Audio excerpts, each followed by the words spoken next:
السلام کے معنی سلامتی، امن اور تحفظ کے ہیں، اور علیکم کے معنی تجھ پر، گویا السلام علیکم کے معنی ہوئے سلامتی ہو تجھ پر۔ یہ دعائیہ کلمے ہیں۔ السلام علیکم مسلمانوں کے لیے بہترین تحفہ اور دعا ہے۔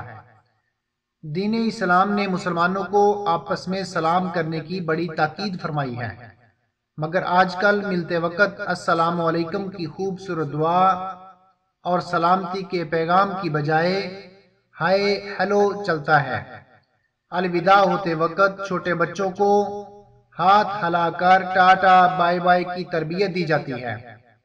اکثریت کا یہ حال ہے کہ ایمان مجھے روکے تو کھینچے ہے مجھے کفر، کعبہ میرے آگے اور کلیسیا میرے پیچھے۔ سلام کرنا سنت ہے اور اس کا جواب دینا واجب ہے۔ سلام کرنا مسلمان بھائی کا حق ہے۔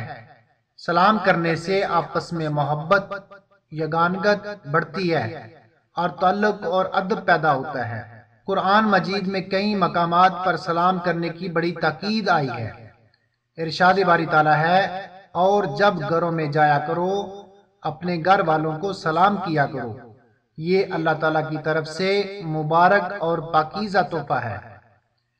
جب کسی مسلمان بھائی سے ملاقات ہو تو اس سے اپنے تعلق اور مسرت کا اظہار کرنے کے لیے السلام علیکم کہنا چاہیے۔ ارشاد باری تعالیٰ ہے، اور جب آپ کے پاس لوگ آیا کریں جو ہماری آیتوں پر ایمان لاتے ہیں تو ان سے السلام علیکم کہا کیجیے۔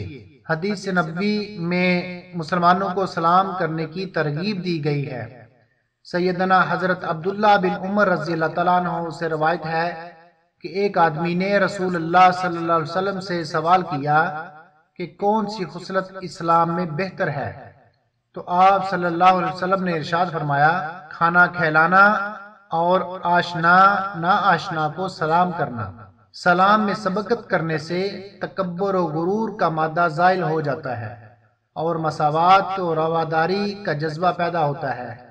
سیدنا ابو امامہ رضی اللہ تعالیٰ عنہ بیان کرتے ہیں کہ رسول اللہ صلی اللہ علیہ وسلم نے فرمایا کہ وہ آدمی اللہ کے زیادہ قریب ہے جو سلام میں پہل کرے۔ حضرت عبداللہ بن مسعود رضی اللہ تعالیٰ عنہ بیان کرتے ہیں کہ رسول اللہ صلی اللہ علیہ وسلم نے ارشاد فرمایا، سلام کرنے والا یا سلام میں پہل کرنے والا تکبر سے بری ہو جاتا ہے۔ مسلمان کے مسلمان پر 6 حق ہیں، ان میں سے ایک یہ ہے کہ جب آپ کسی مسلمان بھائی سے ملاقات کریں تو اسے السلام علیکم کہیں۔ رسول اللہ صلی اللہ علیہ وسلم نے فرمایا، قسم ہے اس ذات کی جس کے ہاتھ میں میری جان ہے، جب تک تم ایمان نہ لاؤ گے بہشت میں نہ جاؤ گے، اور جب تک آپس میں محبت نہ کرو گے ایمان کامل نہ ہوگا۔ اب میں تم کو بتاتا ہوں کہ کس چیز سے محبت پیدا ہوتی ہے، سنو، وہ یہ ہے کہ آپس میں سلام کو عام کیا کرو۔ السلام علیکم، سبسکرائب کر دیجئے میرے چینل کو اور بیل کے آئیکن کو دبا دیجئے تاکہ آپ کو ملتے رہے نئی ویڈیو۔